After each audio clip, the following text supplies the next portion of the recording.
Hello, my name is Dr. Bertrina Olivia West Amati, and you are watching Dr.O After Dark.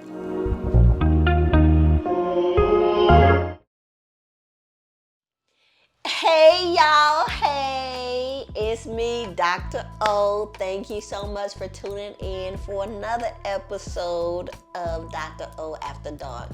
Now, we are in for a treat tonight. This is gonna be like our reunion show because I am here with my very, very good girlfriend, Kay Wallace.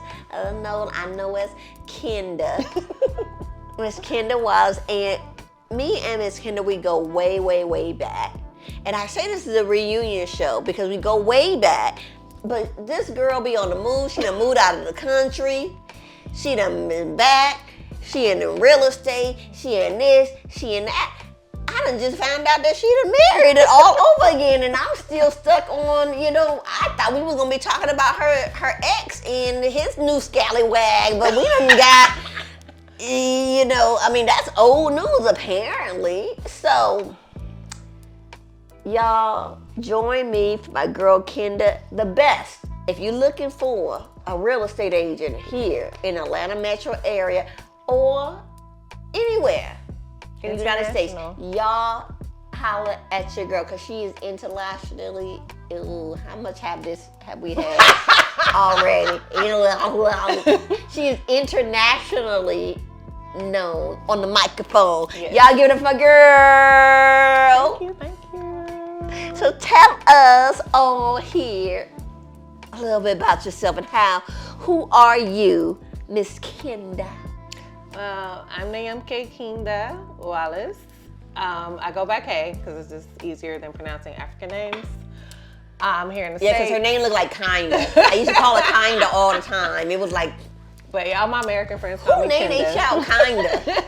Kinda. Who Nene shout Kinda? No, it's not Kinda. It's Kenda. It's Kenda. But Kenda. Yeah, all my American friends, since I was little, always says Kenda, and I just roll with it. I was like, all right. Oh, but it's Kenda. Kenda. Kenda. Yeah, the I is E in Africa. Oh, Kenda. From what? Naomi K is from Ghana, and Kenda is from South Africa. Okay, all right. So we mixing it up a little bit, Just a little bit. Just a little bit.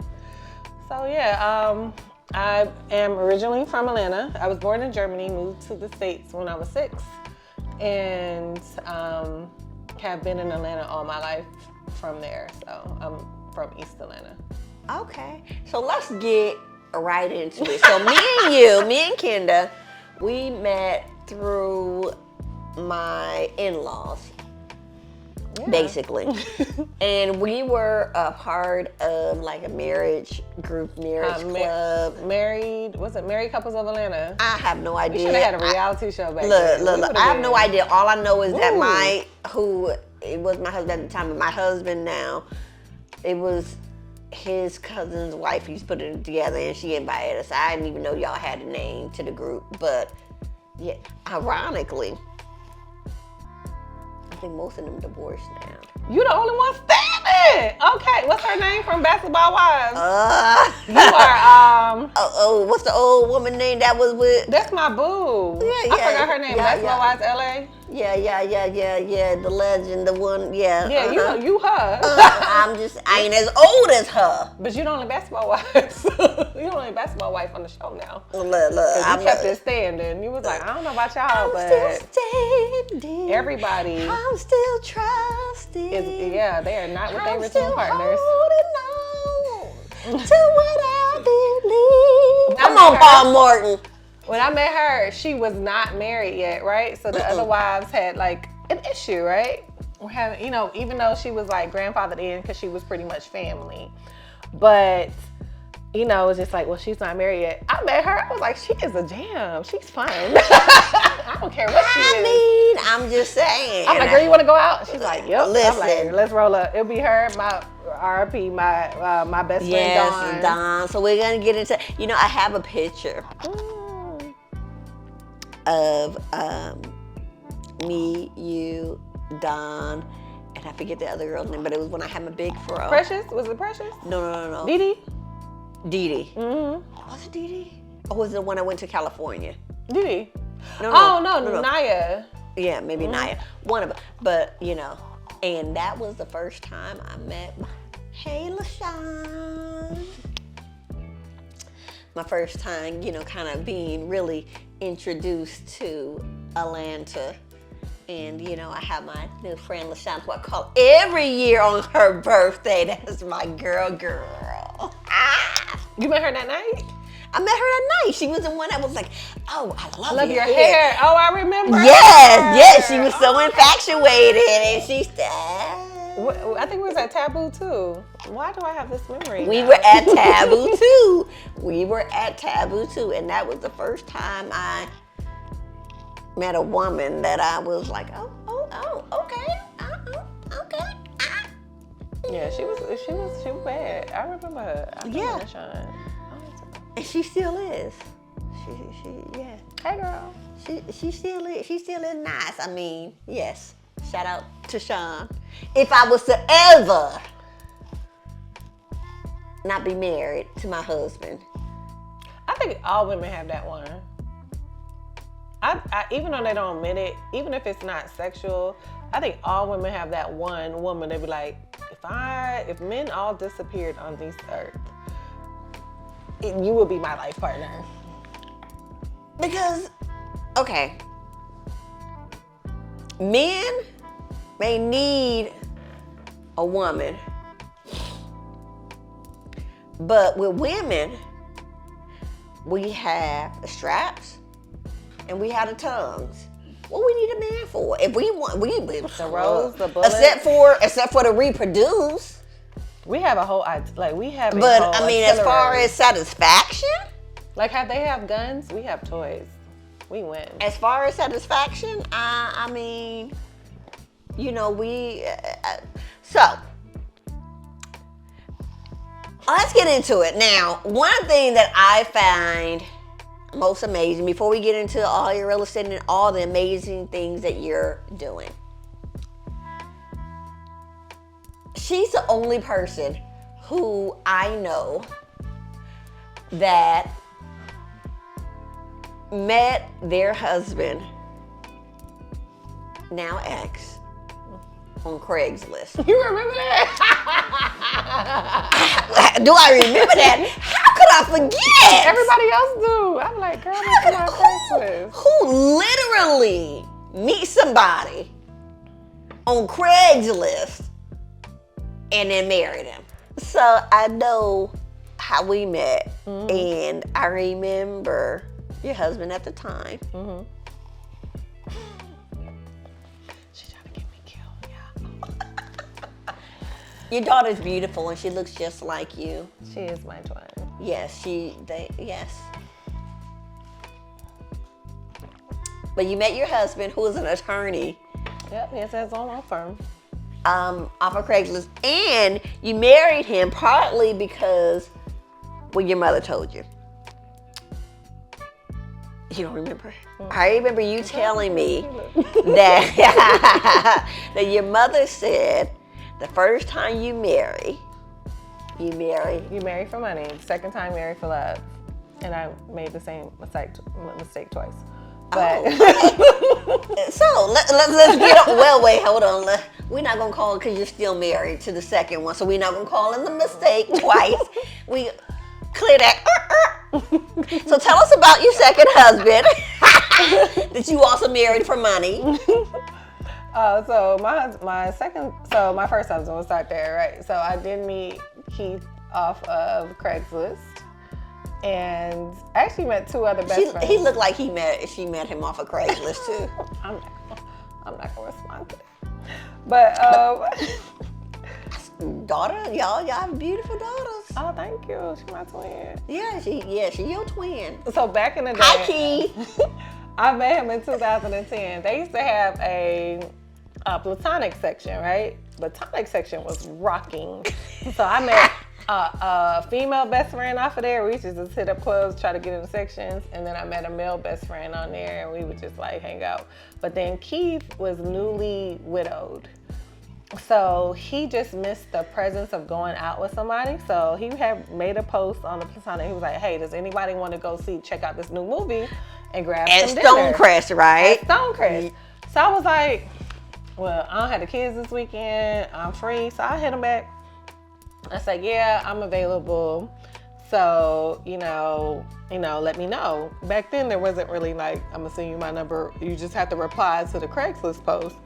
So he actually wrote me back and said, "Thank you for responding. I found someone else. Have a good night." And I was like, and my conceited self was like, "Did he see my picture? Like, is he serious? Like, bro. Did he see all of this? And he found somebody else? You better go to that movie twice." And I was in my 20s at the time. So I was like, "Oh, he's tripping." So I went to prepare to go hang out with some homegirls that night. And I checked my email because I was in college at the time. I checked my email before I left out the house, and he actually wrote me back, said, "Hey, I hope it's not too late. The person I was supposed to take canceled on me. If you still want to go, go." Then I had thought about it, from a college student's perspective. I was like, I'm going to go spend money to go hang out with my friends I see all the time, or I'm just going to go have a good time on somebody else's dime. So that's what I did. But the funny thing was, when I initially saw him, he wasn't my type. I would say that. But we went to Arizona and Stonecrest, and we shut the restaurant down. Like, we was there for 4 ladies, hours. Take the lesson. He may not be your type, but they shut the restaurant down. Yeah, they literally was like, "Y'all, we done put up all the chairs to clean. Y'all gotta go." So it was just kind of like opening it up, and he told me who he was. And then I knew he had a really good heart. Like, he was a single father to who is my son, Jaren. Jaren's 17 now. And Jaren was 3 at the time. And I just really was like, he's 17. Yeah, he just turned. We just came back from Rosemary Beach. We had a blast. But yeah, he's 17 now, and we even say to this day, we think the reason we met is because of Jaren's mother's spirit. Yeah, like, she brought me to Keith because she knew I would make a great mother for Jaren, and also he's been a great father to Ariana and Antoine, but. Me and the kids always say, like, Jaren was a perfect piece to our whole entire family. But, girl, you know how that went. It didn't work. It didn't work. It didn't. We tried to make it work. And the reason why we'll say that it didn't work is because oftentimes, like you said, there was no chemistry between both of us. You were in your 20s, and I think that, just like your mom said, you married for money. He was an attorney. He was successful. 13 years older. And you were a single mother and things like that. And oftentimes, as we've talked on previous shows, is that we get married to fill a void. Oh, he loves me. He said he loves me. Oh, he did. He want to get married. And marriage, oftentimes, especially in, I would say, the Black community, at least because I'm Black, I can't speak about other communities. It has this hierarchy of the Cosby Show and the this and the that and the third. So we live up to this epitome of being married, and we do not oftentimes appreciate or even know, first, loving ourselves and being happy. I never wanted to get married, though. My last paper at Georgia State was why modern women do not need to get married and why it does not benefit them as a collective. And I was hard on that paper. And I remember But you did it not once. No, I literally got married a year later. So tell us about your new husband. Oh, my new husband. How long you been married? We got married twice. Oh. So was it like we got married and then we divorced because it wasn't working out, and then we got married again? I'm divorced. Or was it like we got married in Dominican Republic? Because I wasn't ready to like make that huge. I had just got back from Panama. Okay. And I had been divorced for 5 years. And I was living my best single life. Yeah, because like I say, she moved to after all of this, after the divorce, it was like, oh, we can share this parenthood and stuff, and you want to keep the kid, and you a good dad, deuces. She done moved to Panama. Now, the only thing I'm mad about is that she was only there for about 2 years and was not there long enough for me to come there and get there and turn up. By the time I was ready to have my coins collected and was ready, she was back here talking about, oh, I'm in real estate. I was like, what? That's because I came back to visit and he put a ring on it before I could come back. If it's like it, okay. So Yeah. you met? We met, we got engaged. Where'd you guys meet? Here? Yeah, we met in Atlanta. Is he African American? I only date black. Okay, you Yeah. black, and you I'm say black, he's black, successful. He has his own, I guess, contracting business, and then he's also a federal officer, which is why I can't say his name on this podcast. But yeah, he's a federal officer. We'll just call him B. So we gonna be good. We'll call him B. We gonna be good tonight, Mr. B. Yeah, we'll call him B. But he's a federal officer. He's younger than me, so he's How much 6 years younger? younger. He's 35. It's fun though. It's a lot of fun. A lot of fun. A lot of growing, a lot of learning. Now, how long have you guys been married for? Almost 2 years Okay. initially, and then we just got official married in the States because I didn't want any paperwork in the States. But we officially got married in the States for various reasons back in May. Okay, so you guys are technically in the States, newlyweds, married, yeah. and a young man, younger. Does he have children? No, I've never dated anyone with children except for Keith. Okay. And I've had kids since I was 17, 18. I've never, it just, not that I was not looking for no one with no kids. I just always ended up with men with no children. So how does he feel about, not having kids and then stepping in? At least, your youngest and, She's 11. Yeah. And I have a different dynamic than most people. Okay. So, Keith and I have joint custody. So I have them 2 weeks out the month. He has them 2 weeks out the month. Okay. So, So 2 weeks out of because your other kids are grown. yeah, they're gone. So 2 weeks out of the month, I'm living my best life. I'm a single woman. You I tell just- my kids. My daughter calls me and I'm like, baby, call your parents. Where's your parents? Who your daddy? No, because he's married now. So I'll be like, where's your parents? Where's your parents? Okay, go confer with your parents and let me know what they say. And then tell them to text me. And she was like, okay. But, So how I already know what you want to ask me. how is it with?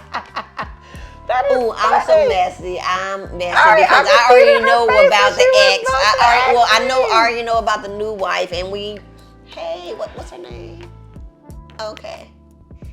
Hey, Keith and your wife, beautiful young woman. How do you guys co-parent? We co-parent pretty well. We co-parent pretty well. Mad at the laugh at the snicker first before. No, because it was a long road to get here. I'm very honest and open and transparent. You already know, like, if I'm gonna say it about you, I'm gonna say it to your face, right? So it was a long road in the very beginning because Keith and I had a different dynamic after our divorce, not Yes. like most people. He was my dog. He was my best Y'all friend. was still really close. Y'all was still married, but not married. You Yeah. guys were still my football buddy. family, mother, father. We're just not married. Yeah, we don't have none like that between, but we didn't while we were married, which is why we got divorced.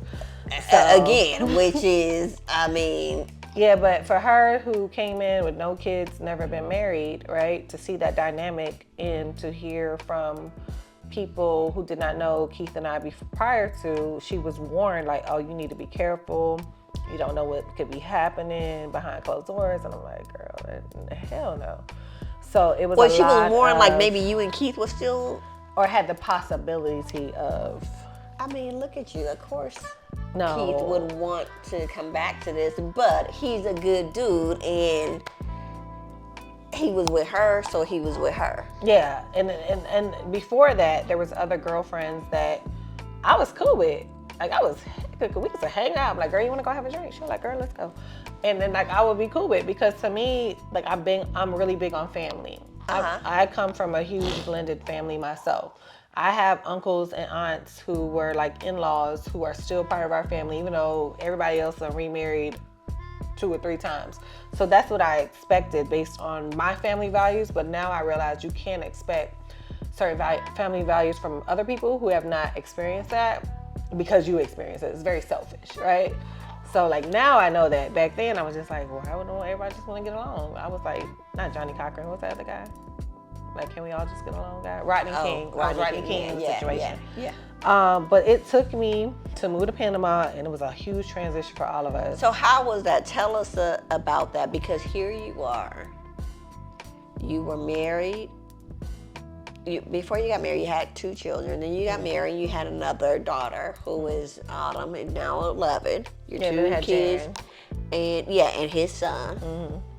So I think at the time you guys had all 4, when you guys initially got married, they were all minors, and then your oldest, went off to college, and and then you had the 3 minors, and now you had the basically 2. But when you went off into Panama, a lot of people might think like, how you move into a whole nother country when you have minor children? And I know that was a thing, even with you guys having custody, sharing custody with not only Anna, your youngest daughter, but also with your son as well, who is technically not biologically your son. But, tell us a little bit about, I guess, what made you decide to be like, I love y'all, but I gotta do K. I went and I visited Panama. That's because that's what it was. I went and visited. I thought you had went and visited, and then went back, and then was like, I'm staying. I never set foot in that country. I didn't know anyone there. I just went on to basically, I meditate pretty much almost every morning, and then Panama came to mind, and I was like, Florida? And then it was like, no. Yeah, Panama City, because when you told me you was moving to Panama, I was like, oh, Panama City. Everybody thought I was moving to Florida. I was like, if I move to Florida, why don't I move there? I moved to Destin, 38, like, no disrespect. Not Veer, like, well, definitely not Panama City. But, no, it was just so heavy on my heart, and I knew I needed a mom year. I needed a mom year. I think sometimes as women, we give so much from children. Like when I was a kid, I took care of me and my younger brother. Yeah. I had Ariana at 17, I had Antoine at 18, and I persevered. I graduated college. I got a husband, had to take care of him. I added 2 more kids. I'm holding down friends. I'm making sure family's okay. I'm checking on parents. Like, it's just a constant cycle. Like, one thing I really appreciate about, I've never been a man, but men, that they are, society-wise, they are allowed to step away and work on their shit without any societal repercussions. They could be like, man, I need to go get my stuff together. I ain't gonna be able to give you no money for the next year. I'm trying to go look for a job. I'm staying with my homeboy. I'm gonna have a good time, a date, and no one speaks a word. But moms are struggling, and we can see that as the stories keep piling up of mothers killing their children. The stories keep piling up of mothers getting into relationships just for the fact to have a partner, and they're getting killed, and so the kids are getting abused, and when stories are piling up consistently, that mothers are killing themselves because that's their only way out of their responsibilities. And sometimes we need to be like, who am I? I don't know who I am underneath all these layers of stuff I had to like protect and take care of everyone else. So Panama was my mom year. Like, I had to figure out, who the fuck am I? And it was hard. I cried it's so crazy. Today's my anniversary of when I moved to Panama. It's really crazy. And you were there for what, 1 year or 2? 1 year. 1 year? Okay. Just 1 year. And it was hard. I cried a lot. I boo-hooed. I wanted to go back. I wanted to scream. Sometimes, I ain't gonna lie to you, I want to jump off the balcony of the 24th floor.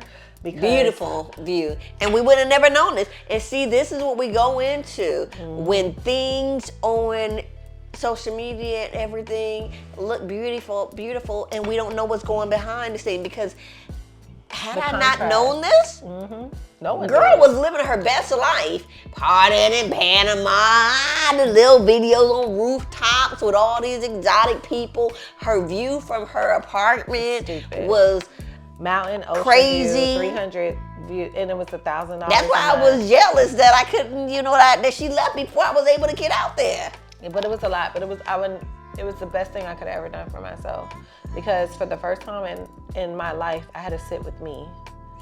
I had to sit with me. And when you sit with you quietly and there's no one to call, there's no one to come hop at your house because you don't know anyone around, and there's no dude, there were no men in Panama, but none I would like, but there's no one to be like, oh, I'm gonna go date, I'm gonna do this, I'm gonna distract myself. It was like, it's you. And you have to sit there and you have to dig through some stuff and you have to heal. It was a lot. But thank God the universe threw me a loop. He gave me my best friend. And she was there. She was going through transition. But she's from Panama? No, she's from New York. She moved to Panama. Okay. And then he sent me somebody else. Like, he would always like send somebody right in the great time. The universe would be like, all right, cool, I'm sending you this person. But I needed that mom year. When I came back from Panama, most people did not recognize me. I did not recognize myself. Cause I was that party girl. Listen. Girl. Be out in the street. I would say I didn't recognize you. You came back and you're in real estate. Now and I'm, I'm like, wait a minute. I changed and I came back so Where my serious. Where my Kenda at? Like, where my... I came back so serious. Like, I was like, I can't go back as Kenda because who she was is not who I am, and no one's gonna recognize her. No, ooh, sorry, y'all. But no one's gonna recognize her. And my first name is Nayamke, and it means God's gift. And I realized that I wasn't just God's gift for me. Like, living my life, me being a teen mom, me being through a sexual abuse survivor, like all these things was a God's gift to other women I was going to have to meet through my journey, that was going to be like, you look familiar, and we'll talk, and they're going through their stuff, and I'm like, baby girl, I went through that. So let me ask you, you mentioned all these things, all these traumatic things. How did you get through and overcome? And I say, because even as I am, as all the titles, mother, wife, sister, therapist, psychologist, and everything else, one of my biggest struggles with my own personal trauma, sexual abuse, and things of that nature is that, I struggle with feeling like, what is my purpose here? I'm just here as a vessel. I'm not here for me. I'm just here to pour in. I'm here to be a mother. I'm here to be a wife. I'm here to be a daughter. I'm here to be a sister. I'm here to be a friend. I'm here to be a therapist. I'm here to be Dr.O. I'm here to be this. I'm here to be that. Where do you come in? I don't. I'm just here. What I'm here for is just to be a vessel, for me to pour into everybody else's cup. And your cup is empty. What cup? What cup? Forget being empty. What cup? But that was the crazy thing. So when I went to Panama, I didn't know what to do with myself because I'm always doing for everybody else. And that was a hard part for me. And I had to learn. And you know what's so funny? My whole family abandoned me at the time. So I had a cousin, Donzel McKinney. And calling out names. Donzel, we hope McKinney, that this was good. In Charlotte, North Carolina. We hope this is a positive. We hope this is gonna go positive. Donzel McKinney in Charlotte, North Carolina. Because if you did my girl wrong, then she done called you out, and we coming after you. We had a very minute Facebook back and forth. You just somebody post something, you have it like, is this? And he literally wrote a post about my rape and how I liked it. Donnell McKinney in South Carolina. Charlotte, North Carolina. Charlotte. How I liked it and how I deserved to be raped. And why I was at 14, because I wanted men so bad. And my whole family stood quiet. My mother, my siblings, my grandmother, everybody stood silent. And I think at that time, I was like, I'm in another country and I'm by myself. And he had and the whole support system I thought I had back in the States are now gone. And I'm calling this lady I just freaking met in a couple of weeks. That's how we ended up being best friends. And I'm just like, I'm about to jump off my balcony. I can't do this no more. Maybe I came here to end it. Maybe I need to see this beautiful view and this beautiful country so I can this can be my final place. And she said, feel that way? Give me 10 minutes. I don't know how she got there in 5, but that's little black women's.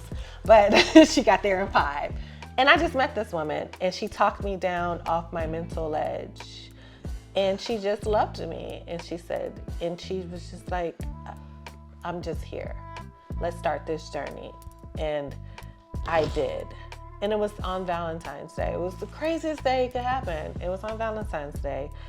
And I was meditating there too, and I was getting stronger messages. It was just like, baby, it's only me and you. I cut everybody off, so you don't got no one to call when you got a problem.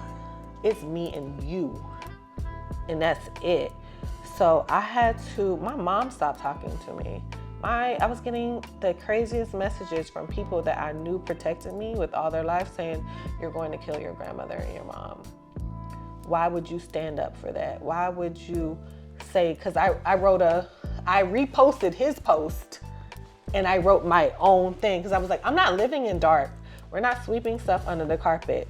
This sexual abuse thing in our family ends with me. It dies with me here because I have kids and they would never have to experience this and they would never be silent. And I dare anyone else from any other family to be silent about this now, because what's in the light dies in the fucking light. Sorry, I don't know if I can curse on here. This is after dark, so yes, we do it all. We get real, raw, and relevant. After that, since everything broke, I died that day. I had a literal death. I had to be reborn. So I started to try to find things that I loved to do and who I was, and I healed that child that I needed to heal. And I made sure she was safe. I made sure we had all the fun. I would go to playgrounds. I know I look really fucking crazy. Like, it's like a 38-year-old woman. I'm like, wee, I'm going on slides because I was like, you had to hear what that would that little girl, what if her life if she was not taken advantage of, what would she want to do today? What would she want to eat? Girl, you want pizza? Let's go get pizza. And that's it. What I tell, so often is that we're here at 38 and we're like, oh, we're trying to rationalize. Oh, yeah, it was this, it was that. But we're not looking at it from us at the age that we are now. Mm-hmm. It's that little girl, that little boy, that little person, 4, 5, 6, 7, 10 years old, who was traumatized from molestation, sexual abuse, domestic violence, drug abuse, substance abuse, poverty, violence, all of these things were stunted in that space. And now here we are as adults trying to figure out and go through life and wondering why I'm dealing with all this ish. Why can't I get along with my boss? Why can't I have these? My relationships have been. Exactly. Me and her was sitting there talking about that. She literally told me, let that go so you can have a healthy relationship with a man. They're not going to hurt you. When she told me that, I had my mouth wide open like, how you know? But that's what's been stopped. I have related to every man like the men that have taken advantage of me. And I know just from our history that was a lot even that happened with you and your ex, with Keith. And some of the things in regards to how you guys divorced, he was more chill and laid back and he wanted this traditional wife and you were like, nah. I'm good and I still want to go after this life. Part of it, what was taken, from me at such a young age, now I got this security and this safety with you and I can go out and I want somebody who can come out and enjoy that with me and do these things and just love me and accept me for who I am. He was in his own He was in his own trauma. So I realized now, like when my mom says marry for money first and marry for love later, it was kind of, you're like, okay, cool. But it's a trauma response because you feel like you don't deserve to be loved. You're not valued enough to get that. So money is a tangible thing, right? So if you have something tangible, you have something to control. Absolutely. And if you can't control love, you can't control a destiny with someone. And that's why, and it can even show the trauma response for your mother to tell you that. Because when you told me that your mom told me, I was like, that was just so wild for me. But getting into that, you said that, yes, you did that the first time with your first husband, with Keith. Keith, and you made a mistake the second time again. And you call it a mistake. Yeah, and in the very beginning, it was how we got together, and he would say it too. If I called him, it was very much a mistake. Okay, he was flashy. He was very flashy. Like, I'm coming from Panama. He's like, hey, you want to move back? I'm like, I mean, yeah, I plan to move back, in June. I'll get you an apartment in the car. We need to be back. And now I'm thinking about my kids. Oh, God, I'll come back quicker. Wait. Yeah, wait. Oh, no. I'm like others, not him particularly. But I know some people out here looking for the zaddies that be like, oh, you want to come back? I got you. I got your apartment, got your car. Whatever you need. Here, Amex card, girl, live your life.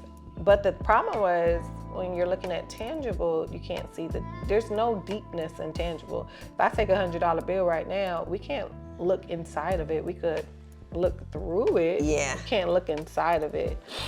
Love is what you look inside of, right? So in the beginning, that was fun until it wasn't. Because now we getting to know each other. Now we locked in. We done got engaged real quick. We about to get married real quick. You're like, oh, who are you? Who are you? And it's like, what in the world? And it hit, instead of us climbing a molehill, we made a mountain. Wow. We made a whole freaking mountain. Okay. So, and climbing a mountain is totally different than a molehill. So a lot of us were just responding from trauma responses, because on his end, he was taught, as long as you provide for a woman, you're good. You don't got to do all the extra stuff. You provide, you take care of home. You don't got to do nothing else. You can have as much women as you want. You can have as much fun as you want, but if you take care of bills, you're good. And it's like, no, I need emotional needs. I have mental needs. I have spiritual needs that need to be met. So like, that's why I say, yeah, I made that mistake twice. Okay. But now that you've learned from that and you both have matured from that, is not the same, would you say? Or have you learned from your mistake? I've definitely felt like I have learned from my mistakes. We're still going through progress. And I always feel like sometimes people want perfection or they want failure. They never look at progress.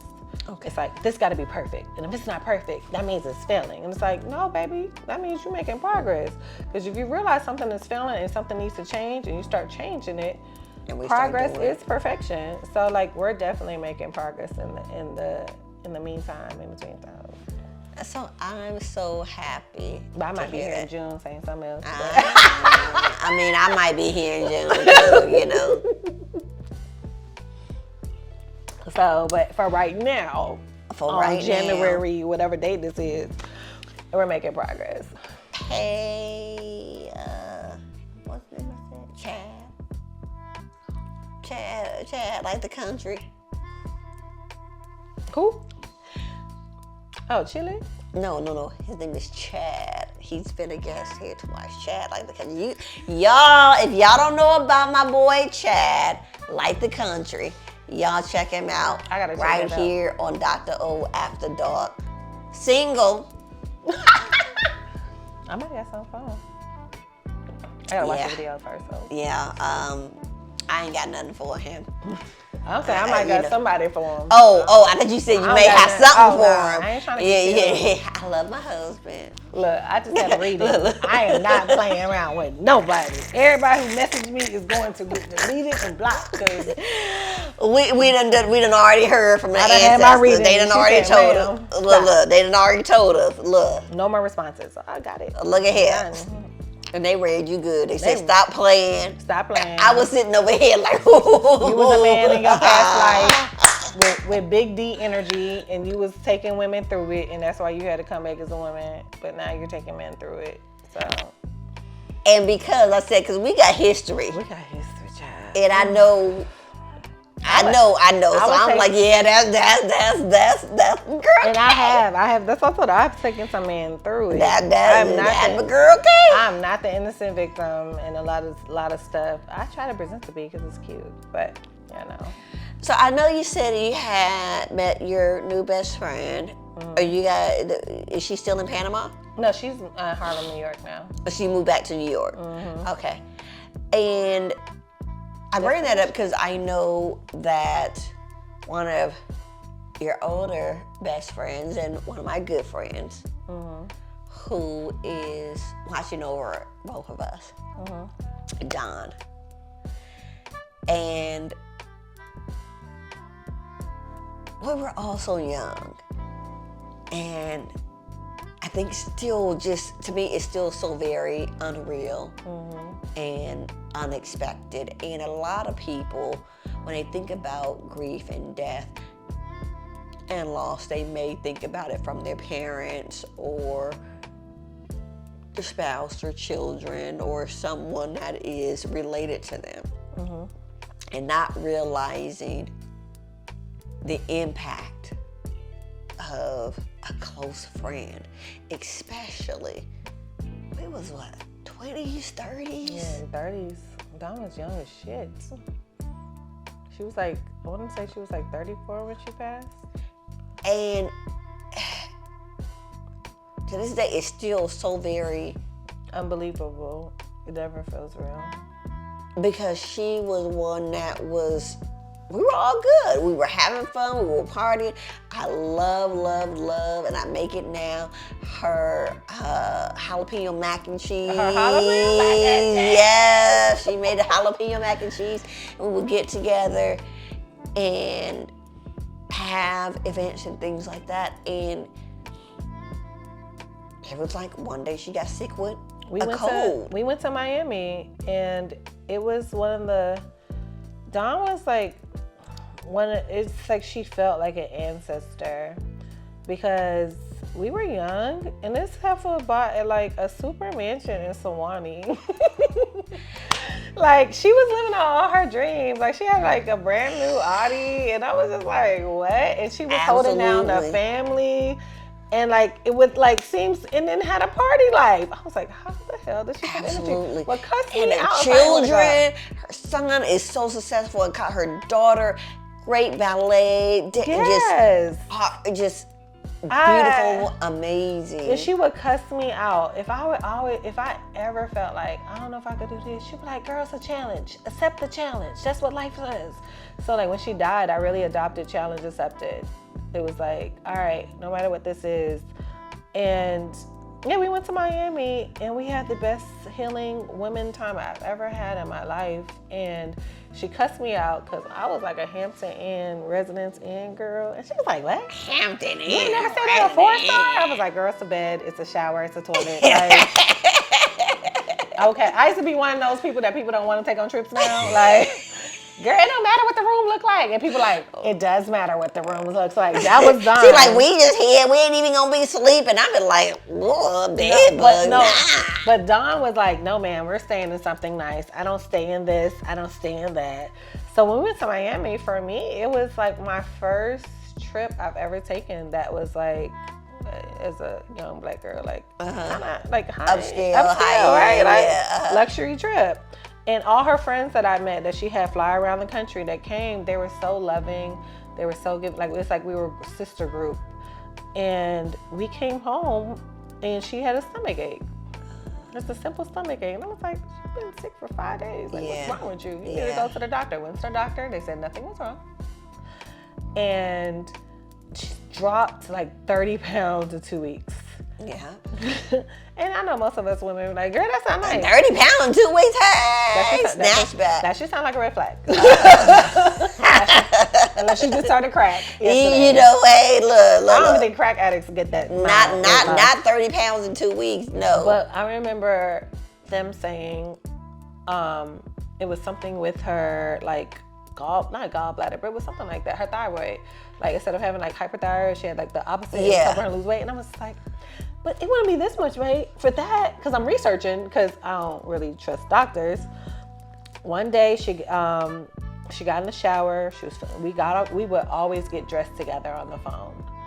Every single morning, we would get dressed together on the phone. Just one of those things. And in case she was in the shower, I'll be on hold. I'll be getting dressed, and she'll come back to the phone. I hear her. I'm like, "What, girl? All right." And the phone hung up. I didn't think none of it. Her phone died, right? I get a phone call later on that day, said that she had a major seizure and she almost didn't make it. She was at the hospital. I dropped everything. I ran to the hospital. And in my mind, right up the street from you.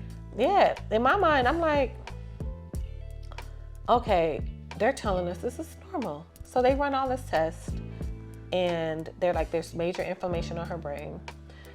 And I'm trying to go through everything. I'm like, is it the oysters we ate? Like, I'm with her every day. I was with her more than I was with Keith. Yeah, I remember. And I'm like, is it the oysters? Is it this? And then I thought about something. Hey, she just had a procedure done like almost 2 months ago. You sure? It blocks your tubes. Do y'all think it's that? No, there's no possible way it's that. What was the procedure? Sure. You know when they had the little coil things that blocked your, so they would put coil things in your fallopian tubes to block your tubes. It's like the new form of both, like permanent birth control. And then the scar tissue is supposed to wrap around that, and then you're good to go. But I don't know why. I was just like, this is so crazy. This is happening around the time. And then I started to back up when she started to have other symptoms. Like, wait, right after that, she started getting migraines. Hey, she started getting migraines around this time. Wait a minute. So all of this was due to that procedure? They would never look into it. They just said she had inflammation. And then now I look at it, because back then in your early 30s, you're like, you don't know about I know health. it was. So during that time, I also had another very good girlfriend, Constance, who also, out of the blue, just passed away.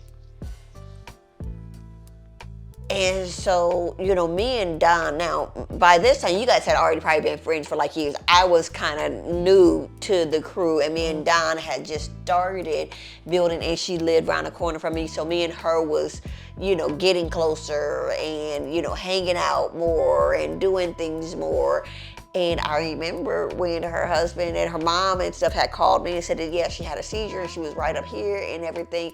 But I didn't know anything about. I felt it in my spirit. The procedure I knew it was that. And the doctors kept telling them no. They kept telling me no. They told me to let it go. Of course, now the family can aggravate with me because I'm the crazy ass best friend. It's like, y'all need to look into this. Fast forward, they gave her a diet to gain her weight back. I remember that. And she had inflammation of the brain. Now that I know more about health, they gave her an inflammation diet. They told her to drink more milk, that she needed more protein as meats. She needs to have all the ice cream she would like in her heart with high sugar. That is all feeders of inflammation. Okay, all right, we're gonna wrap this up. So, so after that, we tried to get her better, didn't get better. And she had one more seizure later on, and she ended up passing. That's when the lawsuit came out. Huge lawsuit came out against Shore for autoimmune diseases and death. Wait, I didn't know that. So because I still keep up with him. We had her cremated already. Her funeral had passed. Yeah, by that time that the lawsuit came out. So we couldn't even. And when I was reading through the comments and I was sending her mom, everybody's symptoms started out like hers. She could have been saved if the doctors would have listened to this Black woman going through all of this stuff that they tried to determine was and this a normal is why autoimmune thing. It is so important.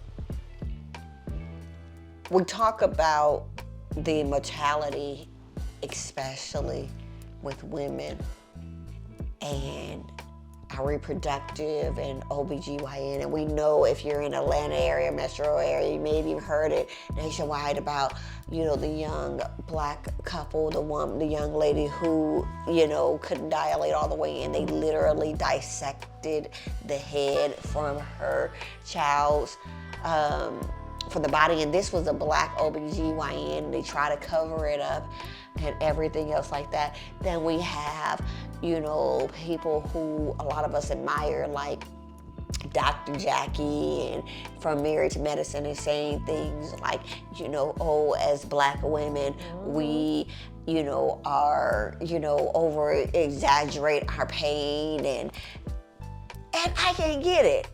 Yes, we can be sometimes, but we don't put that out there because we already have a stigmatization and a label. And when we put that even so much out there, it gives everybody else permission to say, this is why we didn't acknowledge, this is why we didn't pay attention, this is why. No, it's not us, it's them.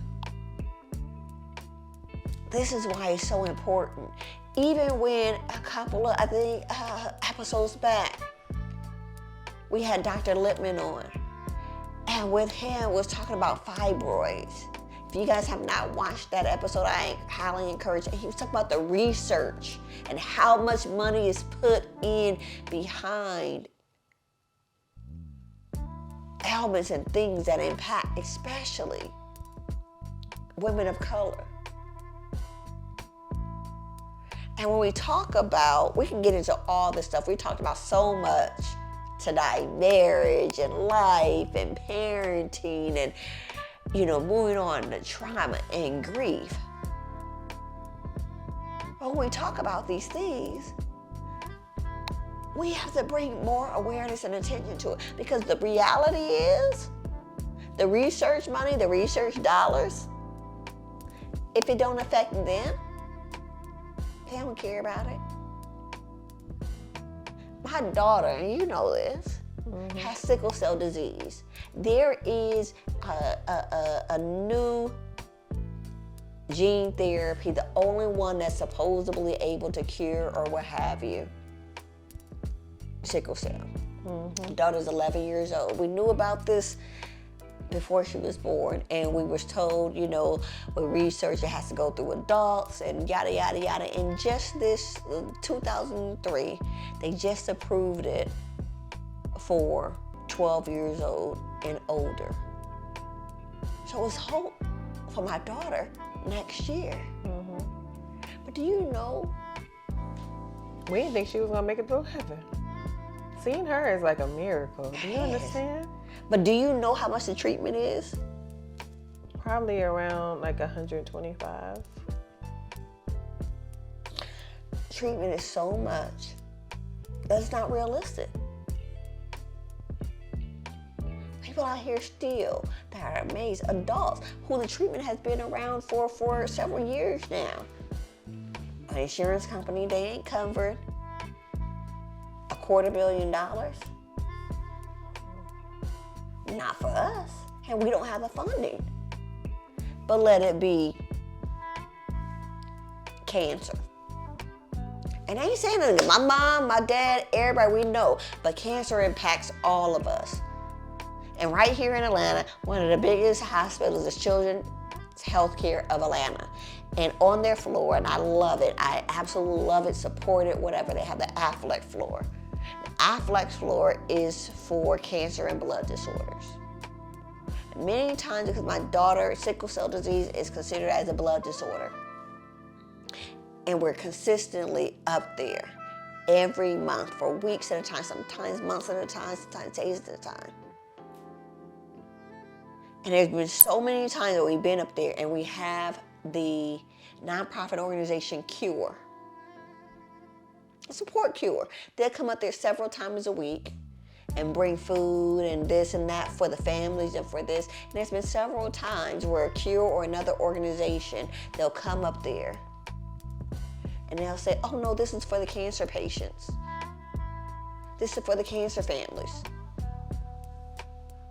How many come in and take care of or worried about those with sickle cell disease that primarily impact people of color?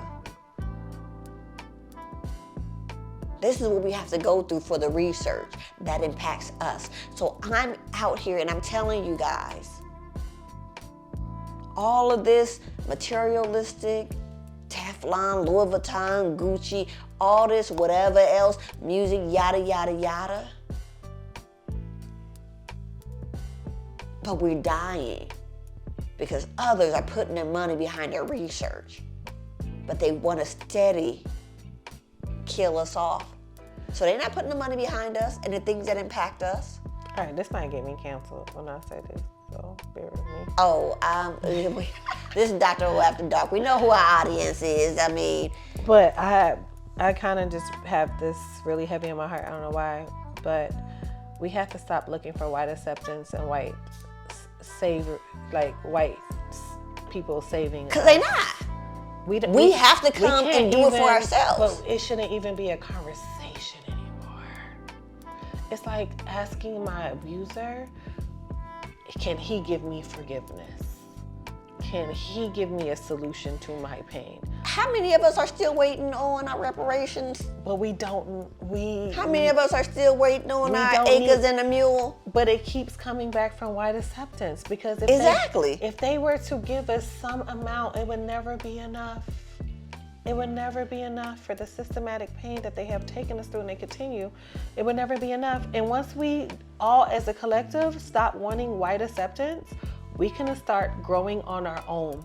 There's so many billionaires here, Black billionaires, African billionaires, like it's so many of us. If we just cut them off freaking completely and say, hey, whatever we gotta do to build this on our own, that we would grow where we're supposed to be. We are all kings and queens. We're the originators. They are the copycats of this. But if we stop asking and getting on our knees that they put us on in the first place, we would be way further than we can ever dream of. But we're asking the same people who benefit off of our oppression. Like, why? Why? I don't want anything from you. I'd rather take my kid, move to Kenya, Ghana, Nigeria, Germany, wherever I got to go for us to do what we got to do with us, than ever ask you for a penny to help me to heal something you gave me to kill me. You gave me to kill me. You gave my people to kill me. That is their objective. I cannot ask my killer to spare me an extra bullet. When he's like, all right, cool, I ain't gonna shoot you 5 times, I'm gonna shoot you 3. Well, what the fuck am I asking for wounds for the... No, we need to stop as a collective. As a collective, you're not gonna get canceled. And the reason why you're not gonna get canceled is because we are going to continue to support one another. So, if you're out there and you're looking for real estate, I'm a beast at what I do. I close things in less than 30 days. I only work on the south side because that's where mainly a lot of us are. I'm not knocking on doors that don't look like us. I'm knocking on doors, I don't care where it's at, bandos. Like, hey y'all, what's going on? Y'all, what y'all know about this property? Ooh, we gonna have to continue this conversation. And I had some others that we had here before. It's from St. Louis and doing some great things with regentrification and building up our neighborhoods and things like that. And what I want to get into with you is because you said that you're not knocking on other doors, you're knocking on our doors. So we have to get into and say, are you knocking on our doors with the regentrification and filling other folks up? Or you knocking on our doors and trying to push us out? Or you knocking on our doors and trying to uplift and keep it up with? I only work with Black investors for the most part. And then also, if it's somebody grandma that's been there for 50 years, I give her my personal number, my house number, my business number, my assistant number. If somebody knocks on this door and tries to make you sell it, tell them to fuck off. This is a legacy. This is not a piece of property. They're going to give you this $100K in cash. I come from East Atlanta. My godfather we're all chilling. Suitcase, $100,000. You can move out now. Your family could be good. We're in a hood. My godfather said, absolutely not. I built this house brick from brick. He's one of the only still original owners of houses of over $500,000. And we all as cousins made sure that this remains in our family. So we need to stop asking for white acceptance and white currency and like have us be, we're the ones that integrated. You know, we're the ones that desegregation and integration are two different freaking things. Desegregation is something else. We wanted to integrate with them. We could have desegregated, because it was and we still told could have that kept what all of we our needed stuff, to be but we didn't. So that's the accepted. reason I got into real estate, was to protect us. Was to protect us. I could be making 4 times more the money because I hate to say, due to certain features I have in my vernacular, I can, you know, get into the other crowd. Of course. I'd rather not. Not lie enough, not this enough, not that enough, not blah, blah, blah. But no, but they love me. They love me. I am the Absolutely. token for them, but I'd rather not. I'm here for us.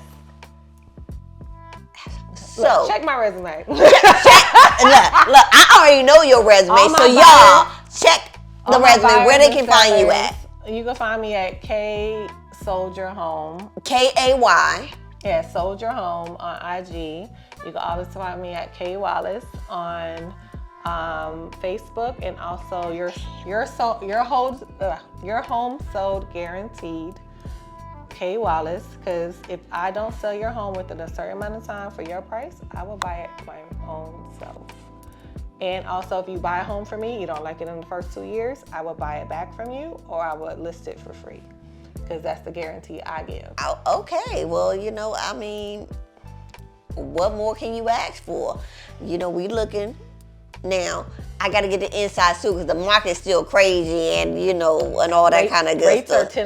are coming. It's election year. Get whatever y'all need this year. Black people, get what you need this year because they want y'all votes.